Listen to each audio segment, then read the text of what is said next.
going to talk about how to store and cleanse your tarot card deck. When you do a reading, your deck is going to get heavier. You're going to feel it because of the energies that are put into that deck, and afterwards you might need to cleanse it. So you can use a candle. I have a candle right here. I put some intention into my deck by shuffling it right now. So I'm just asking from my heart area, I'm asking the deck some questions, and I'm feeling it's gonna get heavier. Just want to do this for real, so it's what's happening for real and not make scenarios up. The deck is still quite kind of heavy, so I can put it on top of a candle. I have a candle here that smells like mahogany wood. You can choose, you know, a favorite candle. If you like vanilla, use vanilla. It doesn't have to smell anything either. And you just put the cards out like this, and while you're doing it, you're focusing your third eye, which is right here, and your heart area. You're kind of opening that up, and you invite the divine, or if it's your angels, whatever it is that is in your spiritual realm, you invite that in, and you ask for the cards to be cleansed. And the cards should feel lighter. There are other ways to do it too. You can have some sage, and you can burn the cards with the sage. Not burn the cards, you burn the sage, and you keep it underneath the cards. And you do it the same way. You invite the divine in, and you feel the heaviness of the cards. Or you can just shuffle the cards like this. This is the third way of doing it. These are the 3 ways which I've been doing it over the years, and this is the latest one that I had for the last 10 years, I would say. I just shuffle out the energies from the cards. And I'm not putting any more intentions into the cards. I'm shuffling it out. Inviting in my divine. Feeling the cards, they're still a little heavy. Okay. Nothing in there. There should be no questions in there. I'm cleansing the deck, and what's going to happen is that the deck will feel lighter. So I'm shuffling it out. Yes, it's light now. I can feel it. I feel the difference. There is no energies or intentions, questions that are intentions in my deck anymore. It's completely light, and I can feel that. So you feel it by holding it in your hand and kind of weighing the deck.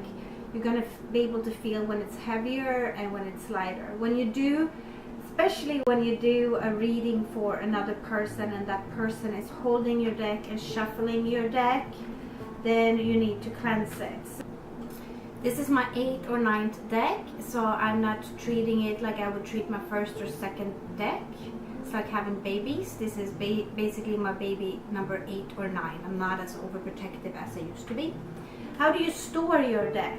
That is also very individual, but this is how I used to do it. I used to wrap it in a piece of silk or red velvet. It depended on the deck and the time. It's been a little different. I also had a special box that I put the cards in. Then I started to get lazier over the years and with each deck, and I would just kind of wrap it in a little piece of cloth like that and put it in my purse. And now I don't even use a rubber band around it. I just kind of let it, if I'm home, it's just laying on the table.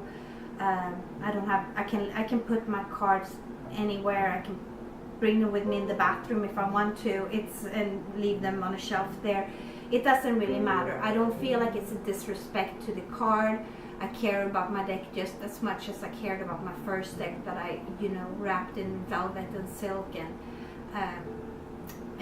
were very overprotective of. I wouldn't let other people just hold it or anything.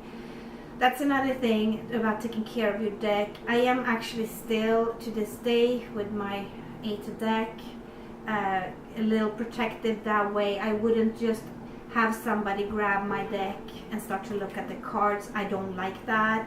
It's okay if I give the person the deck, they look at the cards, I get the cards back, and I can cleanse it out immediately. And just put either my own energies back in the deck or just keep it completely clean. And clean is like clean of energies, that's what I mean.